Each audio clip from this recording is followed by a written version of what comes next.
From Riverside Trauma Center. Please enjoy the coffee and the pastry that the trade winds made available to us. They're always very great. And without further ado, I will let you kick it off. Thank you guys so much for being here, and thank you, Michaela, for putting this together. My name is Joanna Berger. I'm the clinical director at a place called the Riverside Trauma Center. And we are part of Riverside Community Care, which is a larger human service agency. And we do a lot of work around suicide prevention and postvention. We are funded through the state to provide support to communities, to schools, to any type of agency, nonprofit agency that's affected in a variety of ways after the suicide death of someone in their community. And so we've been working with a lot of schools in this area and throughout the state. Michaela has gotten involved some with our critical incident response team, and that's, I think, how we initially got to know her. We also do critical incident response for a range of different types of traumatic incidents that might happen in a community. So we have funding through the Department of Public Health for suicide postvention specifically, and through the Department of Mental Health for other types of critical incident response. So I know, there's been a lot of discussion around the QPR training. It's one of a huge range of trainings that Riverside Trauma Center does, and it is developed through the QPR Institute.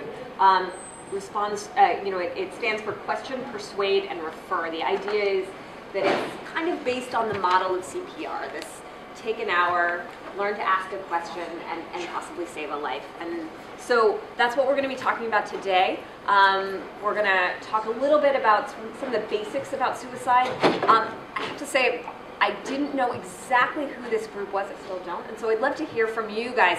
What are some of the things that you're hoping to hear from today? What are some of the populations in particular that you work with? Do most of you guys work with adolescents in schools? Okay, so good, because I geared some of the things that we're going to talk about towards that.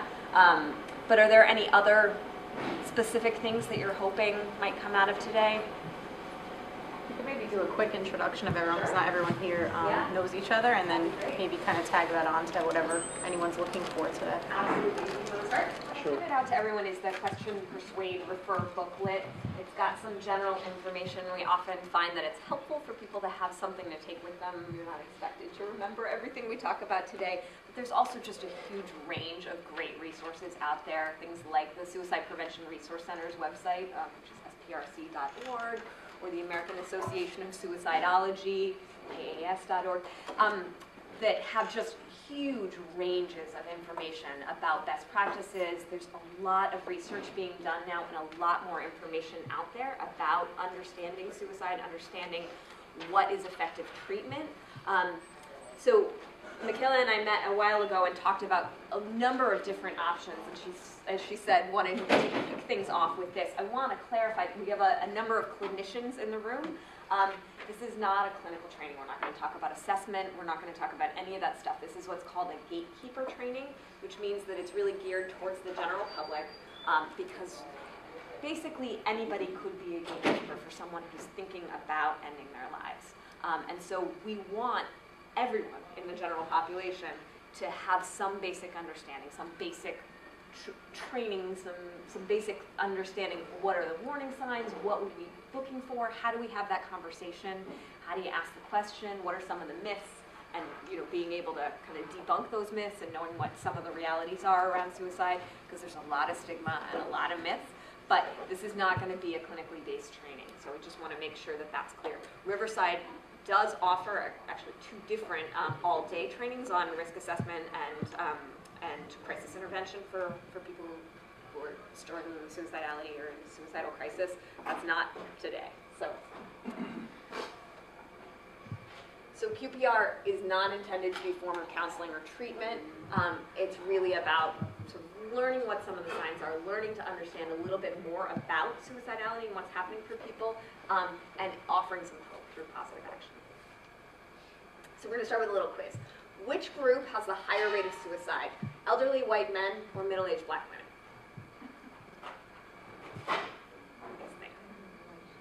Got an elderly white man up here. Anybody else? Middle-aged black women. Middle-aged black women. What's the consensus? Elderly white men? Middle-aged black women? All right. It is elderly white men. Elderly white men have among the highest rates. They do not have the highest rates. We'll talk a little bit more about that. Black women in general have unbelievably low rates. African Americans in general have very low rates of deaths. Now, if you look at YRBS data, as you guys are familiar with the Youth Risk Behavior Survey, we're going to talk a little bit more about that. Attempt rates among adolescent females of color are actually higher than among Caucasians. A little bit about why those seem to be going up, but it's an important thing to know that attempt rates are very different than death rates. So, which season of the year has the highest rate of suicide deaths? So, spring, yeah. So I think that part of the reason that people think that it's winter is that, especially this time of year in New England, we're just so sick of it. Everybody's starting to drag a little and feel like it's a miserable time of year.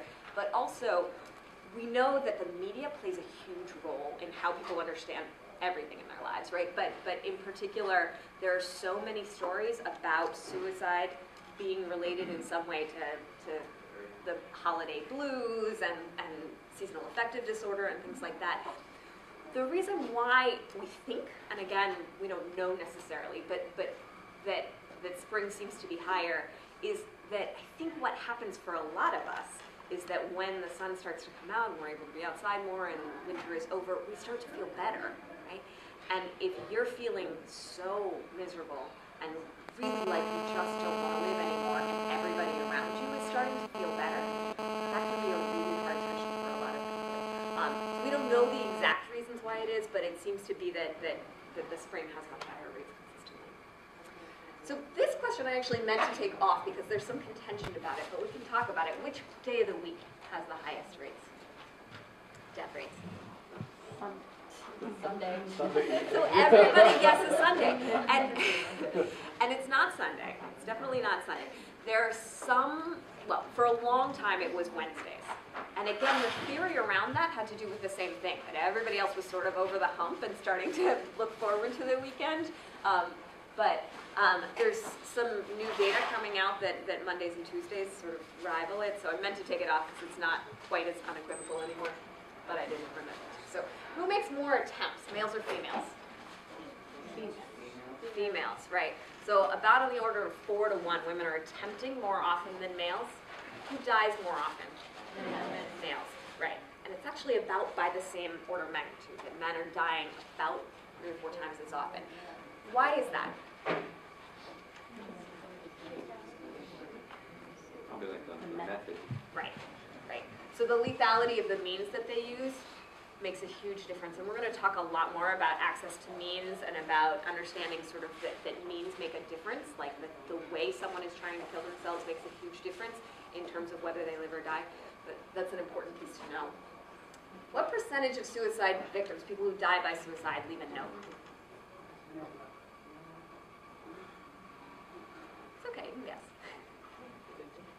50? It's lower than that. It's about a third, about 30, a little over 30%. And what is the primary method, what is the primary means of suicide in Massachusetts? Overdose. So a lot of people guess overdose. It's hanging, suffocation.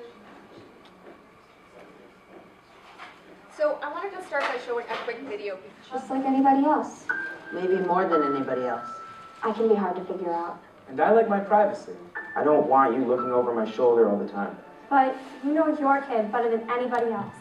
And if you think he's acting different than usual, Acting really down, crying all the time for no good reason. or getting really mad, not able to sleep, or sleeping too much, Shutting her friends out or giving her stuff away. acting reckless, drinking, using drugs, staying out late, Suddenly not doing stuff he used to love. or doing stuff that's just not like him. It might be nothing to worry about. It might just be high school. Or it might be something more. He might be depressed, not just feeling down, really depressed. It might be that your kid is thinking about killing himself. It happens. More than you think. More than it should. And people say I had no idea. I thought it was just a phase he was going through. I never thought she'd do it. I wish he'd come to I me. wish he'd said I something. wish I'd said something. When it's too late. So if you think your kid's acting different, if she seems like a different person, say something. Say, what's wrong? How can I help? And ask straight out. Are you thinking about killing yourself? It doesn't hurt to ask. In fact, it helps. When people are thinking about killing themselves, they want somebody to ask. They want somebody to care. Maybe you're afraid you'll make it worse if you ask. Like, you'll put the idea in their head. Believe me, it doesn't work that way. It doesn't hurt to ask. In fact, the best way to keep a teenager from killing herself is to ask. Are you thinking about killing yourself? And what if they say yes? Or maybe. Or sometimes, Well, here's what you don't say. that's crazy. Don't be such a drama queen. You're making too much of this. That boy's not worth killing yourself over. That's not going to solve anything. You're just trying to get attention. You're not going to kill yourself. What you do say is, I'm sorry you're feeling so bad. How can I help? We'll get through this together. Let's keep you safe. a lot of people think about killing themselves. Adults and kids. Most of them never try it, but some of them do. So if your kid says, I'd be better off dead. I can't live with this. I'm gonna kill myself, take her seriously. Find someone she can talk to about it. Someone who knows how to help. Sometimes kids want to kill themselves because something happened. A breakup, a failure. But sometimes it goes deeper, and it's not going to go away by itself. Get some help. Talk to your doctor. Or a counselor at school. Or your minister. But don't just let it drop. And make sure that your kid always has someone to turn to. Someone he trusts. Make a list together, right then. 3, 4, 5 names. Put a suicide hotline number on there too. Have him keep that list in his wallet, so he always knows where to turn. Be sure your home is safe. If you have pills she could use to hurt herself, lock them up. If you have a gun, don't just lock it up. Get it out of the house. The bullets, too. And one more thing. If you think your kid might be about to hurt himself, don't leave him alone. Take him to the emergency room. Call 911 if you have to. We all have our ups and downs, but sometimes it's more than that. If you think something's wrong, the only way to find out is to ask. Ask straight out. Are you thinking about killing yourself? Don't wait until you're sure. Trust your gut, because it never hurts to ask. And it can make a big difference. All the difference. In your kid's life.